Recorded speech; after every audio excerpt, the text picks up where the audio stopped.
வணக்கம். என் பேர் doctor Aravind. India ஆரிய தொழிலாளர்கள் கூட்டமைப்புடைய தேசிய தலைவர். இன்னைக்கு நாமக்கல் மாவட்டத்தில் கிட்டத்தட்ட 350 பெண்கள் ஆரி தொழில், மேக்கப்பு, மெகந்தி, டெய்லரிங்கு அப்படின்ற பல வகையில் கைத்தொழிலில் இருக்கிறவங்க எல்லாருமே இன்னைக்கு வேர்ல்ட் ரெக்கார்டு பண்ணுறாங்க. இது ஒரு பெரிய மாஸ் அவேர்னஸ் கிரியேட் பண்ணுறதுக்காக. ஏன்னா இந்தியா மகளிர் தொழில் முனைவர் கூட்டமைப்பு சார்பாக இந்த ஈவெண்ட் நடந்துகிட்டு இருக்கு. இந்தியாவில் இருக்க எல்லா டிஸ்ட்ரிக்ட், எல்லா ஸ்டேட்லையுமே இந்த மாதிரி நடந்துகிட்டு இருக்கு.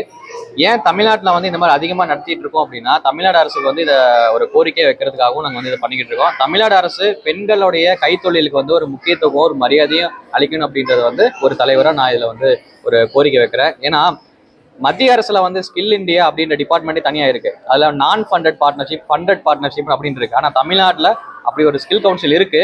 ஆனால் அது எல்லாமே ஃபண்டட் தான், எல்லாமே பெய்டு தான். அதாவது மகளிர் ஹவுஸ் ஒய்ஃபாக இருக்கிறவங்க பே பண்ணுறதுக்கு, பே பண்ணி கைத்தொழில் கற்றுக்கிறதுக்கு அவங்களால முடியாது. அதுக்கு ஆனால் மத்திய அரசாங்கம் பண்ணுற கான்சன்ட்ரேஷனில் 50% தமிழ்நாடு அரசு மகளிருக்காக ஒரு ஒரு ஃப்ரீயான எஜுகேஷன் கொடுக்கணும். கைத்தொழில் ஹவுஸ் ஒய்ஃபுக்கு ரொம்ப ஹெல்ப்ஃபுல்லாக பண்ணணுன்றது நான் ஒரு கோரிக்கையை வைக்கிறேன். கைத்தொழில், பெண்கள் கைத்தொழில் மேலே தமிழ்நாடு அரசுக்கு இன்னும் கவனம் தேவை அப்படின்றத நான் அழுத்தமாக சொல்லிக்கிறேன்.